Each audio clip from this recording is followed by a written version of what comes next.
ভারতবর্ষের ওয়াকফের সম্পত্তি আছে প্রতিরক্ষা বিভাগের সবচেয়ে বেশি, তারপর আছে রেলের, তারপর আর মুসলিমদের, অর্থাৎ ওয়াকফ সম্পত্তি, যার পরিমাণ হলো 28,40,000 বিঘা।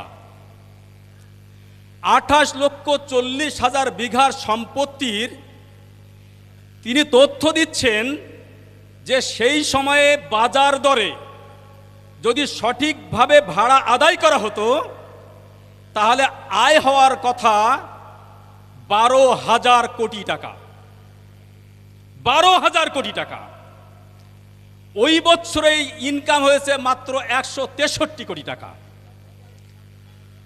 কলকাতার বুকে 2555 বিঘা জমি, রাজভবন তার মধ্যে, ইডেন গার্ডেন তার মধ্যে, রেড রোড তার মধ্যে, মোহামেডান ক্লাব তার মধ্যে, ইস্ট বেঙ্গল তার মধ্যে, ব্রিগেড তার মধ্যে, আপনার ফোর্ট উইলিয়াম তার মধ্যে 2555 বিঘা জমির 1999 সাল পর্যন্ত মাত্র ভাড়া দিয়েছেন 159 টাকা।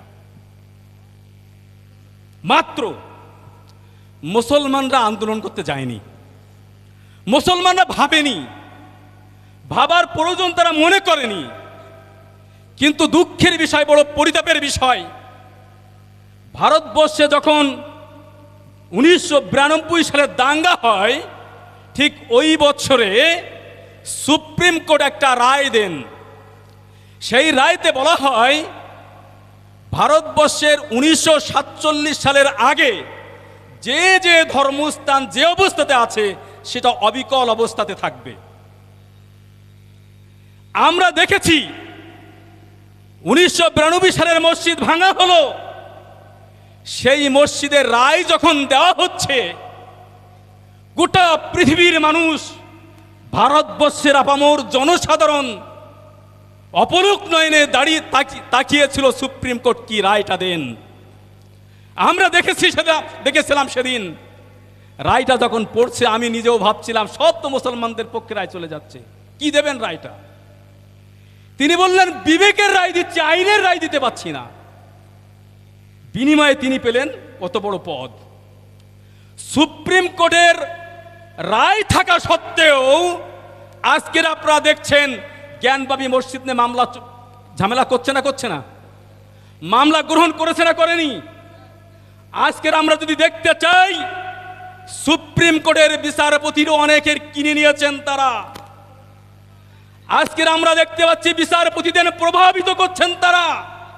ঠিক এই সময়ে ওয়াকফ পাস করে, ওই যেটা আমাদের নথিভুক্ত ওয়াকফ আছে, শুধু ওটা নয়, আপনার বাড়ির পাশে যে মসজিদ আছে ওটাও কিন্তু পরোক্ষ ওয়াকফ।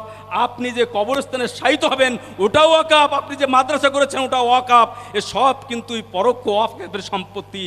আগামী দিনে এরা এমন একটি জাতি, এদেরকে জাতি হিসাবে আখ্যা করছে এই কারণেই, এরা যখন দেখেছি আমরা বিভিন্ন জায়গাতে পূজা করছে, পূজার সময় মুসলমানদেরকে দোকানগুলোকে ঢেকে দেওয়া হয়েছে, মুসলমানদেরকে নাম লিখে দেওয়া হয়েছে, ও দোকান থেকে মাল কিনে যাবে না।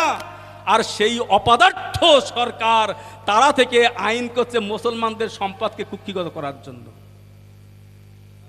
যাদের মুখটা দেখা তাদের কাছে মনে হয় খারাপ, তারাই আবার মনে করছে তাদের মুসলমানদের সম্পত্তি নির্লজ্জের মতো, বেহায়ার মতো এরা আজকে আইন পাশ করছে আর বলছে মুসলমানদের উপকার করছি, আমরা সাধারণ মানুষের উপকার করছি। আমি জিজ্ঞাসা করতে চাই তাদের কাছে, গরিব মানুষ কি শুধুমাত্র মুসলমানদের মধ্যে আছে না হিন্দুদের মধ্যেও আছে?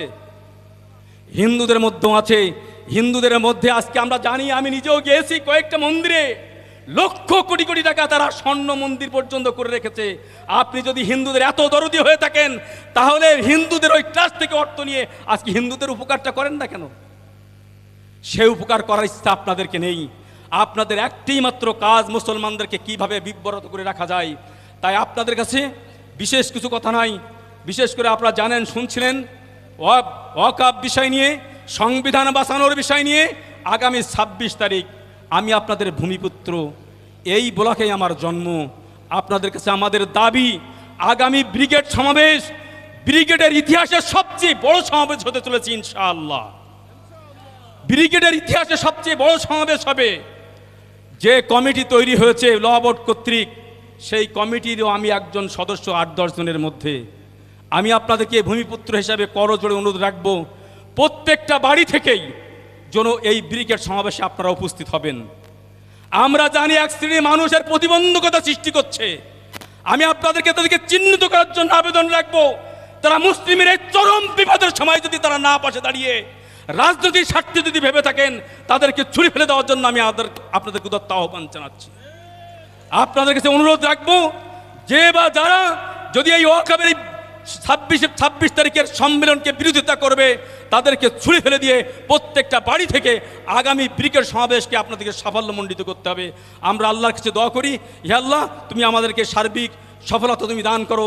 শুধুমাত্র এই ওয়াকফের বিষয় নয়, আমরা জানি যেটা বারে বারে আলোচিত হয়েছে, আমাদের মানিকদা বলবেন, আজকের এই সমাবেশটা হওয়ার কথা ছিল বিথারিতে। আপনারা শুনে প্রত্যেকের বক্তব্য শুনে খুবই ভালো লাগছে।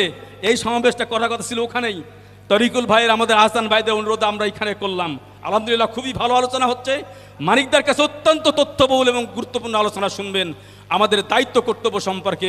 সুতরাং আপনাদেরকে করজোড়ে অনুরোধ করব, আগামী 26শে এপ্রিল আমরা ব্রিগেড সমাবেশ সাফল্যমণ্ডিত করবো। আল্লাহ আমাদের সেই তৌফিক দান করুন। অনেকে আছেন জাতির এই কঠিন দুর্দিনে শত্রুতার খাতায়, জাতির দুশ্মনির খাতায় তারা নাম লিখিয়েছেন। অনেকে ব্রিগেড ময়দানটাকে সমর্থন করছেন না, অনেকে যেতে চাচ্ছেন না, সাক্ষাৎকার দিচ্ছেন, বার্তা দিচ্ছেন। এরা কখনো জাতির বন্ধু হতে পারে না।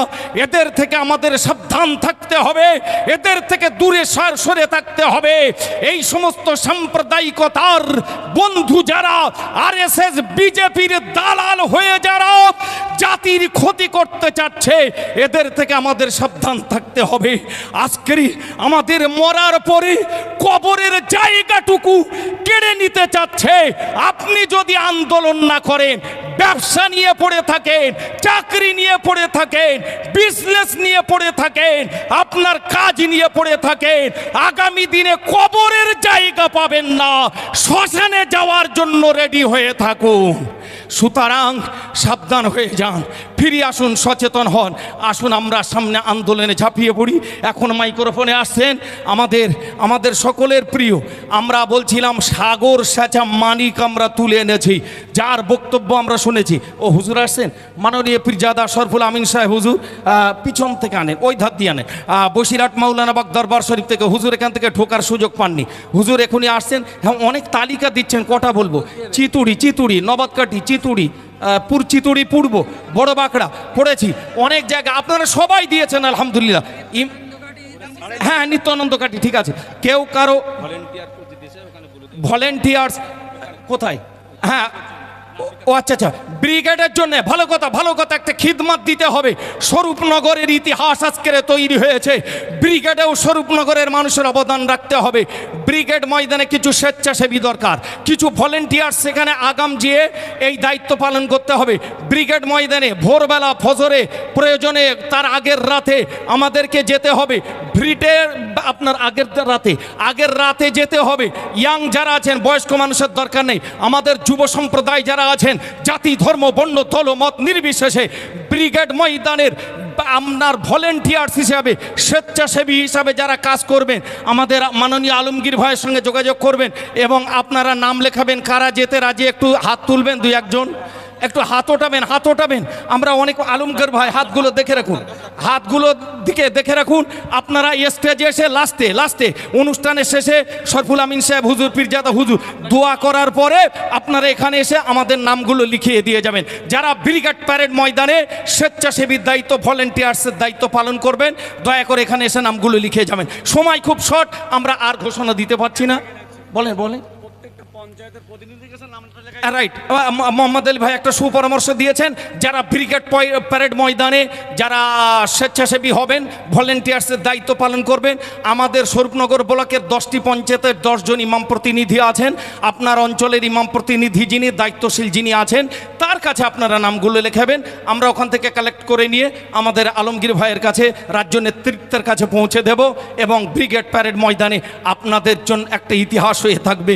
এই মহৎ কাজে, এই সংবিধান রক্ষার কাজে, ঈমান রক্ষার এই আন্দোলনে আমরা অন্তত স্বরূপনগরের মাটি থেকে কিছু ভলেন্টিয়ার্স, কিছু স্বেচ্ছাসেবী পাঠাতে পেরেছিলাম। আলহামদুলিল্লাহ, সে কাজ আমরা করব। এখন মাইক্রোফোনে আসবেন, আমরা দুঃখিত সময় আর খুব বেশি নেই, মাগরিবের আজান হবে, তার আগে হুজুর দোয়া করবেন। আমরা যার বক্তব্য শোনার জন্য অধীর আগ্রহে তাকিয়ে আছি, মাননীয় মানিক ফকির মহাশয়।